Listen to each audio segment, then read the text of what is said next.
Okay guys, welcome back to another video. Last video में हमने file and streams के बारे में पढ़ा था कि एक फाइल कैसे क्रिएट करते हैं और फाइल में कैसे हम लोग जो डेटा होता है वो एंटर करते हैं और फिर उसमें से फाइल में से रीड कैसे करते हैं। तो ये मैंने पिछली वीडियो में मैंने पढ़ाया था, अगर आपने नहीं देखा हो तो वो देख सकते हैं जाके।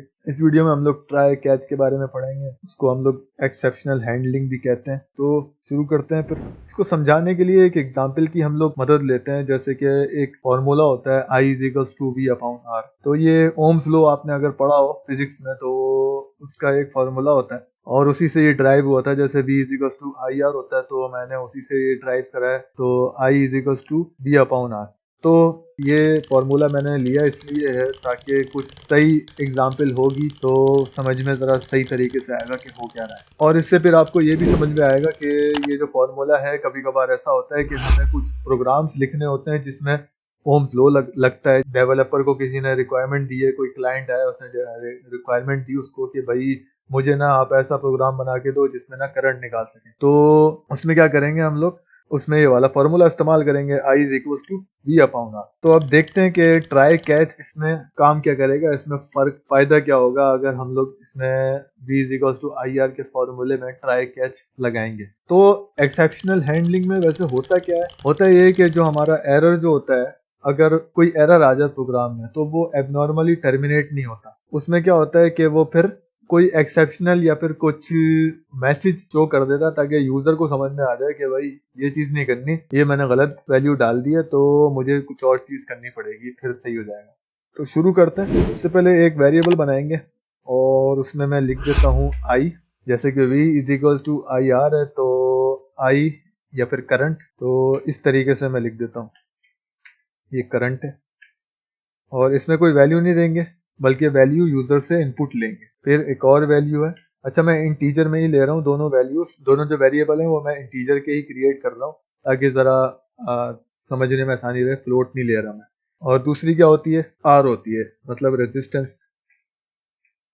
रेजिस्टेंस इसमें कोई समझने की चीज है नहीं, रेजिस्टेंस और करंट क्या होती है, बस एक तो वेरिएबल मैंने बनाया है, एक R है रेजिस्टेंस और एक I है करंट। ये दो वेरिएबल मैंने बनाया है। उसके बाद नेक्स्ट जो एक और वेरिएबल है वो कौन सा है हमारा, वो है V, मतलब वोल्टेज। वोल्टेज एक वेरिएबल है। ये मैंने 3 वेरिएबल क्रिएट कर दिए। एक काम करता हूँ मैं, ये 2 वेरिएबल्स जो हैं, क्योंकि फॉर्मूला जो होता है वो कुछ इस तरीके से होता है, तो मैं ये वेरिएबल क्या करता हूँ, ये नीचे लिख देता हूँ क्योंकि ये इसमें क्या होगा, रिजल्ट सेव होगा। तो मैं इसको नीचे लिख देता हूँ। इसी को कॉपी कर लेते हैं ताकि बार बार लिखने की जरूरत नहीं पड़े। इंट, तो ये मैंने नीचे लिख दिया। तो ये मैंने 3 वेरिएबल क्रिएट कर लिए। अब क्या करेंगे, मैं यहाँ पे यूजर से पूछूंगा कि भाई मुझे इनपुट दे दो रेजिस्टेंस या वोल्टेज इनपुट, वोल्टेज में इनपुट दो। तो मैं यहाँ पे लिखूंगा प्लीज, सबसे पहले एक हेडिंग डाल देते हैं, दिस इज करंट कैलकुलेटर। ये एक मैंने लिख दिया थोड़ी सी हेडिंग्स के लिए कि भाई ये कौन सा प्रोग्राम है, ये एक करंट कैलकुलेटर बताएगा कि जो करंट है वो क्या है, कितना है। उसके बाद एंड एल और नीचे चलते हैं। फिर उसके बाद सी आउट लिखेंगे और 2 इनपुट लेना है, तो सी आउट में लिखता हूँ और पहले कौन सा इनपुट लेना है, पहले मुझे लेना है वोल्टेज। तो मैं वोल्टेज लिख देता हूँ, प्लीज इंटर द वोल्टेज। ठीक है, ये मैंने लिख दिया। और मैं क्या करूंगा, इसको टर्मिनेट करूंगा और इसी के नीचे क्या लिख दूंगा, सी इन। और किसमें मैं लूंगा, ये वोल्टेज का जो इनपुट लूंगा वो किसमें लूंगा, अपने वोल्टेज के वेरिएबल में जो मैंने क्रिएट करा है। तो मैं इसको आगे लिख देता हूँ, ये मेरा वोल्टेज का वेरिएबल है। फिर दोबारा एक स्टेटमेंट लिखेंगे जिसमें क्या इनपुट लेंगे, हम लोग लेंगे रेजिस्टेंस को इनपुट लेंगे। तो please enter the resistance. Spelling सही है गलत है ये नहीं पता मुझे, बस समझ लें, मतलब ये समझने के लिए खैर है, कोई ऐसा इशू नहीं है। उसके बाद यहाँ पे टर्मिनेट लगा देंगे और फिर इसमें भी क्या लेंगे, इसमें भी इनपुट लेंगे नीचे। इसमें इनपुट लेंगे आर रेजिस्टेंस वेरिएबल में, क्योंकि रेजिस्टेंस का इनपुट लेना है। तो वेरिएबल के नेम जो है वो सोच समझ के रखने चाहिए। ए बी सी डी करके वेरिएबल जो बनाते हैं उसमें फिर बाद में जो डेवलपर होता है उसको खुद ही को मुश्किल हो जाती है कि वो उसको समझ में नहीं आता कि भाई यहाँ पे हो क्या रहा है, चल क्या रहा है। इसके बाद 2 इनपुट लेने के बाद मैं क्या करूँगा, उसको मैं जो फार्मूला है वो मैं लगा दूंगा करंट का।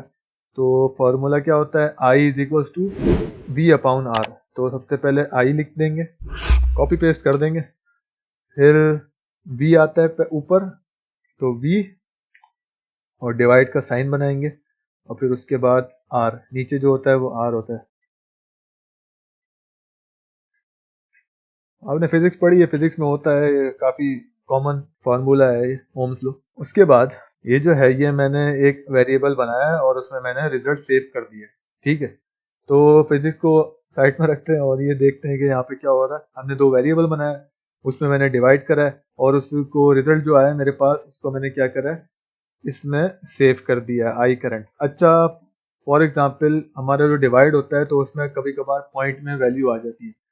तो जब पॉइंट में वैल्यू आ जाएगी तो इंटीजर तो पॉइंट एक्सेप्ट ही नहीं करता, तो इसलिए हम लोग क्या करते हैं, इस आई करंट को क्या कर देते हैं, इंटीजर की जगह यहाँ पे मैं फ्लोट कर देता हूँ, ताकि अगर पॉइंट में भी वैल्यू आ जाए तो ये एक्सेप्ट कर ले किसी भी तरीके से।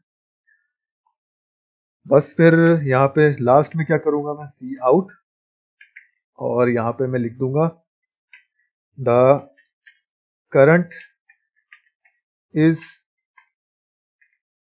इक्वल्स टू, और आगे मैं अपना जो करंट मेरा जो आया है रिजल्ट, ये जो वेरिएबल है ये मैं यहाँ पे लिख देता हूँ, कॉपी पेस्ट और एंड लाइन कर देते हैं। सिंपल सा एक प्रोग्राम लिखा है जो कि मुझे करंट कैलकुलेट करके बताएगा कि कितना है। अब मैं इसको रन करता हूँ। अच्छा, अभी तक मैंने ट्राई कैच यहाँ पे इस्तेमाल नहीं करा, तो ओके जी, यहाँ पे कोई एरर आ गया, इसको मैंने गलत लिखा हुआ था, तो इसको सही करते हैं। अब सही है, अब एरर नहीं आएगा।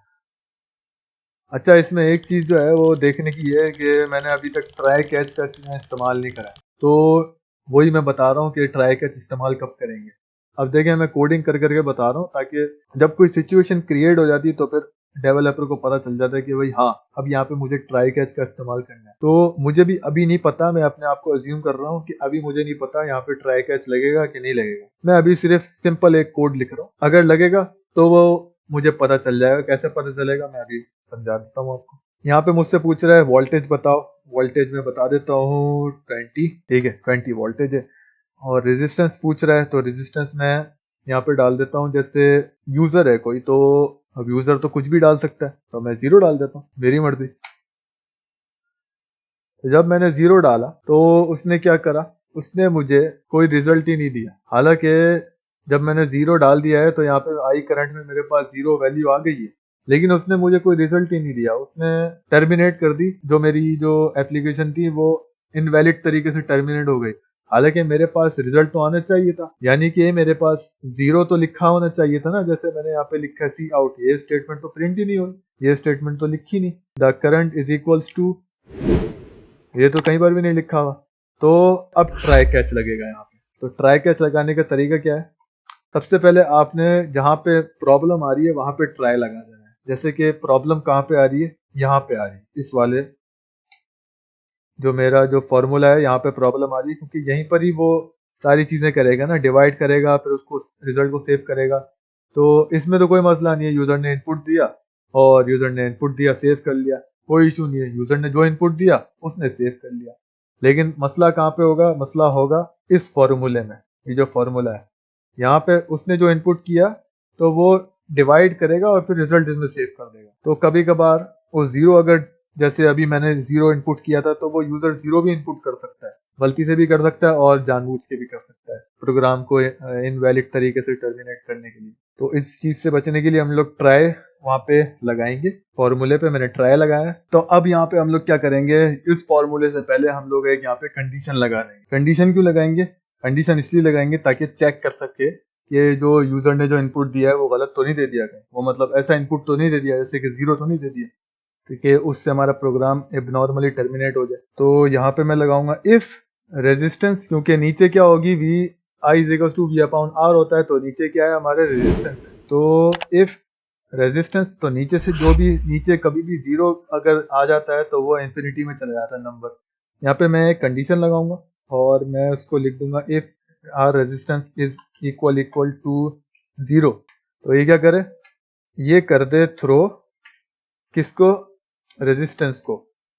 ठीक है, तो यहाँ पे क्या करा मैंने, यहाँ पे मैंने ट्राई के जो ब्लॉक है उसमें मैंने इस कंडीशन से पहले एक इस जो मेरा फॉर्मूला है, फॉर्मूले से पहले, सॉरी मैंने कंडीशन बोल दिया, इस फॉर्मूले से पहले मैंने यहाँ पे एक कंडीशन लगा दी, इफ की कंडीशन लगा दी कि अगर इफ ये यूजर जो है वो रेजिस्टेंस 0 पुट कर देता है तो एक थ्रो करे एक्सेप्शन, और वो क्या थ्रो कर दे, आर रेजिस्टेंस को थ्रो कर दे। फिर ट्राई के बाद ट्राई का जो ब्लॉक है वो कहाँ तक है, यहाँ से शुरू हो रहा है और यहाँ पे खत्म हो रहा है।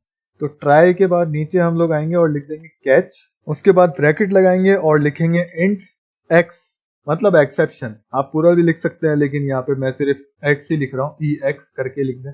तो ये कोई वेरिएबल ये बना हुआ नहीं है, ये मैंने कहीं पर भी वेरिएबल नहीं बनाया, ये इसमें वेरिएबल बनाना पड़ता है एक कैच के ब्लॉक में, ताकि जब कोई रेजिस्टेंस मेरे पास मतलब ये फेंकेगा तो कहीं ना कहीं जाएगी, तो कैच करेगा तो यहाँ पे ये रेजिस्टेंस कैच कर लेगा, तो 0 आ जाएगा इसमें। इसके बाद मैं यहाँ पे लिख दूंगा see out voltage can not be divided by कौन सा नंबर, जो कि यूजर ने इनपुट किया है। अभी क्या इनपुट किया था, रेजिस्टेंस इनपुट किया था ना, जो 0 उसने डाला था उसकी वजह से एरर आया था। तो मैं यहाँ पे लिख देता हूँ और एंड लाइन कर देंगे। तो ये मैंने जो ट्राई कैच है ये मैंने अब यहाँ पे ट्राई कैच का इस्तेमाल किया है।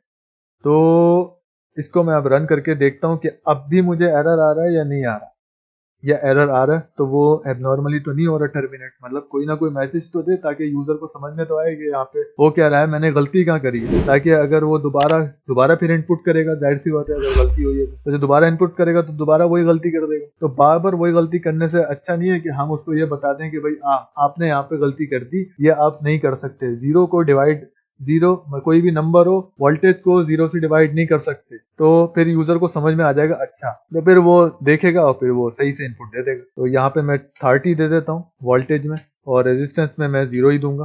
तो अब इसने क्या मुझे दिखाया है, अब उसने क्या बोला है मुझे, voltage can not be divided bye 0, ये मुझे एक एक्सेप्शन उसने भेज दी। तो यहाँ पे लिखा है voltage can not be divided bye 0, और एक और चीज आपने देखी होगी कि यहाँ पे the current is equals to 0 लिखा हुआ है। मतलब ट्राई कैच से ये फायदा हुआ कि बीच में नहीं रुका प्रोग्राम, उसने आगे का भी रन करा। ऐसा नहीं हुआ कि बीच में उसने बिल्कुल ही एकदम से प्रोग्राम टर्मिनेट हो गया और हमें पता ही नहीं चला कि क्या हुआ क्या है। तो इस तरीके से ट्राई कैच का इस्तेमाल होता है। तो इस वीडियो में इतना ही। वीडियो अच्छी लगी है तो वीडियो को लाइक करें और चैनल को सब्सक्राइब करें अगर चैनल पे सब्सक्राइब नहीं किया। तो मिलते हैं अगली वीडियो में, अपना ख्याल रखिएगा।